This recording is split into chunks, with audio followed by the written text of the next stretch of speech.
जिसका दाम्पत्य जीवन खराब है, अब जाके देख लीजिए कि उसके घर में वास्तु खराब है कि वो तो उसका ऐसे ही दाम्पत्य जीवन खराब है। लेट से वो ब्याह कर रहा है तो आपको नहीं बुझा रहा है कि दाम्पत्य का जो सुख लेना चाहिए जी, वो तो ऐसे ही उसका दाम्पत्य जीवन खराब है। और नहीं समझ रहे हैं बात ही। अब उसके कपार पर सवार हो गया कि हम अभी शादी नहीं करेंगे, अभी हम, अरे अब तू कब शादी करो? शादी हर चीज का टाइम न है। अब 60 साल की उम्र में शादी करेगा तो बच्चा कब होगा, कब उसको पढ़ाइएगा, क्या करिएगा आप? जहाँ देखिए, जो आदमी अपने सेल्फ इंटरेस्ट में ज्यादा समाज का, परिवार का, सबका इंटरेस्ट देखना चाहिए, शादी सुटेबल नहीं है। बहुत से लोगों के मन में ये भ्रम रहता है कि हमारी शादी हुई और 6 महीना के अंदर ही हमारे घर में किसी प्रिय व्यक्ति का डेथ हो गया। सफलता या असफलता में शादी का कोई रोल नहीं। आपके जीवन में अगर सफल होने का योग है, अगर आप सफलता पाने वाले व्यक्ति हैं, आपके कुंडली में सफलता पाने के लिए ग्रहों की युक्ति बनी हुई है, तो आपकी शादी भी वैसे ही होगी जो शादी के बाद आप बहुत उन्नति करेंगे। शादी जीवन का एक बहुत ही महत्वपूर्ण फैसला है जिसमें दो कुल एक होता है, दो लड़का और लड़की एक होते हैं। अगर ऐसे में अगर लड़का और लड़की दोनों समझदार मिलते हैं, परिवार समाज को लेकर चलने वाले मिलते हैं, तब तो कोई बात नहीं है। लेकिन अपने अपने मन को, अपने अपने ईगो को सेटिस्फाइड जब करने लगते हैं, लड़का हो या लड़की हो, तो सब कुछ बिखर जाता है। बहुत लोग आज इस तनाव को झेल रहे हैं, शादी के बाद सफलता की राह देख रहे हैं कि वो सफल शादी के बाद क्यों नहीं हुए, या हुए तो क्यों हुए। इस वीडियो में आपको वही जानकारी मिलने जा रही है। शादी या लड़का या लड़की को पूछने से अच्छा है कि इस वीडियो को अच्छे से देख लीजिए। आपको इसमें वो जानकारी दी गई है जो शायद पहले कभी नहीं दी गई है। प्रणाम बाबा। खुश रहिए। बाबा, शादी जीवन का एक महत्वपूर्ण अंग है और शादी के बाद कई लोग सफल भी होते हैं, कई लोग असफल भी होते हैं। क्या है इसके पीछे का रहस्य? देखिए, रामचरितमानस को जब आप पढ़ेंगे तो आपको बड़ा स्पष्ट उसमें उन्होंने लिखा है कि तुलसी जैसी भवतव्यता तैसी मिली सहाय, आप न आवे ताहि पही ताहि तहाँ ले जाए। अब किसी की कुंडली हम लोग देखते हैं, बहुत से लोगों के मन में ये भ्रम रहता है कि हमारी शादी हुई और 6 महीना के अंदर ही हमारे घर में किसी प्रिय व्यक्ति का डेथ हो, शादी सुटेबल नहीं है। बहुत तरह के मन में भ्रम आता है। सफलता या असफलता में शादी का कोई रोल नहीं। पहला बात तो ये दिमाग से आप निकाल दीजिए। आपके जीवन में अगर सफल होने का योग है, अगर आप सफलता पाने वाले व्यक्ति हैं, आपके कुंडली में सफलता पाने के लिए ग्रहों की युक्ति बनी हुई है, तो आपकी शादी भी वैसे ही होगी जो शादी के बाद आप बहुत उन्नति करेंगे। मैंने कहा कि तुलसी जैसी भवतव्यता तैसी मिली सहाय। जो आपका भविष्य होने वाला है वही आपके साथ जुड़ जाता है, समझ रहे हैं? तो और यदि आप असफल व्यक्ति हैं तो आपको वैसे ही मैरिज होगी जहां पर आप सफल नहीं होंगे। आप पहले अपने ऊपर ध्यान दें। हाँ, एकाध ऐसे केस होते हैं जो लड़का या लड़की कोई भी, उसके कुंडली में ऐसा योग होता है, सप्तम स्थान से दाम्पत्य का विचार होता है, और यदि सप्तमेश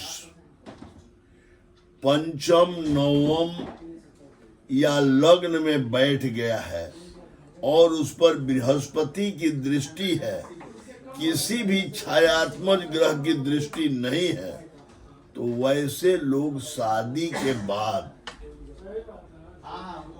पार्टनर के सहयोग से जीवन में बहुत राइज करते हैं, बहुत राइज करते हैं। ऐसा मैंने बहुत से लोगों को देखा है। एक एग्जाम्पल आपको देते हैं। एक शादी हुई और शादी होने के बाद वो लड़के का बिजनेस करने की इच्छा थी और लड़की अपना जितना गहना था ऑर्नामेंट्स, हम जानते हैं ये बात कह रहे हैं 77 की 1977 के, और सभी ले जाकर के बहुत खुशी से और बेच करके उसका बिजनेस शुरू कराई। वो आदमी करोड़ों करोड़ में खेलता है। तो ये एक सहयोग हुआ। या वो लड़की आने के बाद मैंने अब जो संजोग, मैंने पहले कहा कि तुलसी जैसी वो उसका होना था, वैसी लड़की आई, उसको सहयोग की, आगे भगवान की पूजा की, जो कि मैंने जैसे हुआ सो हो गया। ऐसा भी होता है, लेकिन रेयर है वो। रेयर में कोई वैसे कुंडली में होती है, सबके साथ वैसा नहीं होता है। सबका अपना जैसा भाग्य रहता है वैसा ही पार्टनर भी मिलता है। तो पार्टनर मान ले कि कोई शादी समय से नहीं किया, लेट से किया, हाँ। तो क्या पार्टनर भी वैसा ही सर लेट से भी मिलेगा? नहीं तो वो तो उसका ऐसे ही दाम्पत्य जीवन खराब है। ऐसे लेट से वो ब्याह कर रहा है तो आपको नहीं बुझा रहा है कि दाम्पत्य का जो सुख लेना चाहिए जी, वो तो ऐसे ही उसका दाम्पत्य जीवन खराब है। और नहीं समझ रहे हैं बात ही। अब उसके कपार पर सवार हो गया कि हम अभी शादी नहीं करेंगे, अभी हम, अरे अब तू कब शादी करो? शादी हर चीज का टाइम न है। अब 60 साल की उम्र में शादी करिएगा तो बच्चा कब होगा, कब उसको पढ़ाइएगा, क्या करिएगा? आप जहाँ देखिए, जो आदमी अपने सेल्फ इंटरेस्ट में ज्यादा समाज का, परिवार का, सबका इंटरेस्ट देखना चाहिए। जो आदमी ये सोचता है कि शादी होगी, हम अपनी माँ को पूरी देखभाल नहीं करते हैं, हमारी पत्नी आएगी तो थोड़ा देखभाल करेगी, हमारी माँ जो है वो पोता पोती के साथ एंजॉय करेगी। अब उसको कुछ नहीं, सब कुछ सोच ही नहीं रहा है। वो आदमी सोच रहा है कि हम जो है तो हम निश्चिंत हो जाएंगे, तब 60 में बुढ़ापा में, अभी तो हम रंगदारी कर रहे हैं और 60 में हम ब्याह करेंगे।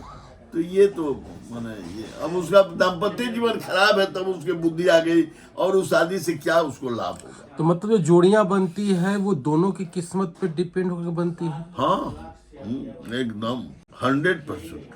तो वो मतलब लिखा हुआ है कि तुमको ये करना हाँ, है, हाँ, ये होना है, सब कुछ तय है। तो उसका कोई उपाय जो मान लिया अच्छा हो हाँ, रहा है, सब कुछ उपाय है। अच्छा हो रहा है तो कोई बात नहीं है, लेकिन जब अच्छा बुरा है तो उसका उपाय है। लेकिन एक बात मैंने कहा ना कि तुलसी जैसी, मैंने हर लाइन में आप इसको जोड़िए। जब उसका बुरा होना है ना तो वो ऐसे जगह पहुंचेगा ही नहीं। उपाय बताया जाएगा तो उपाय भी नहीं करेगा।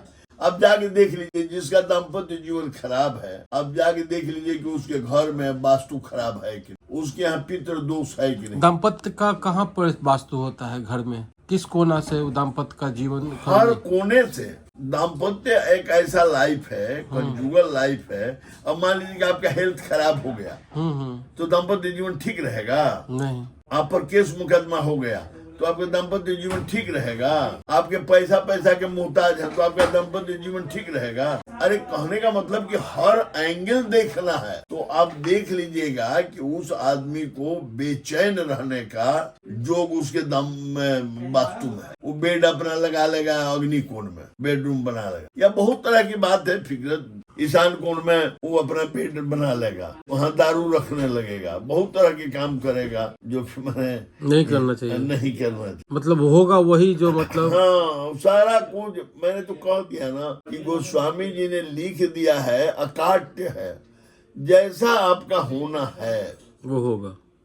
वैसे अगर जानकारी के लिए पूछे कि दाम्पत्य जीवन का घर का किस कोना प्रभावित करता है? ईशान से प्रभावित होता है, अग्नि से प्रभावित होता है? नहीं, सारे कोने से उस पर देख। सारे कोने से। हाँ, जैसे कुछ दिन पहले आपके यहाँ एक लड़का आया था जिसका कुंडली बहुत अच्छा था, हाँ, और उसका वास्तु खराब था। हाँ हाँ जो आप और पूछने में बताया कि ब्रह्म में वो क्या कहते हैं, बोरिंग किया हुआ है। हाँ हाँ हाँ हाँ हाँ। तो आपने कहा था कि इसका कुंडली मतलब कि बहुत बेहतरीन है, हाँ। लेकिन वास्तु के चलते वो एकदम चौपट हो गया है, परेशान है। हाँ। तो फिर उसमें क्या दोष है? भगवान तो उसको बढ़िया कुंडली लेके भेजे है। उसके माता पिता कोई ऐसा कर्म किए होंगे, बेटा को कष्ट होता तो पिता को, माँ को कितना दुख होता है। हाँ हाँ। भले पिता के कष्ट से बेटा को उतना दुख हो कि नहीं, लेकिन बेटा के कष्ट को पिता बहुत झेलता है। हाँ हाँ हाँ।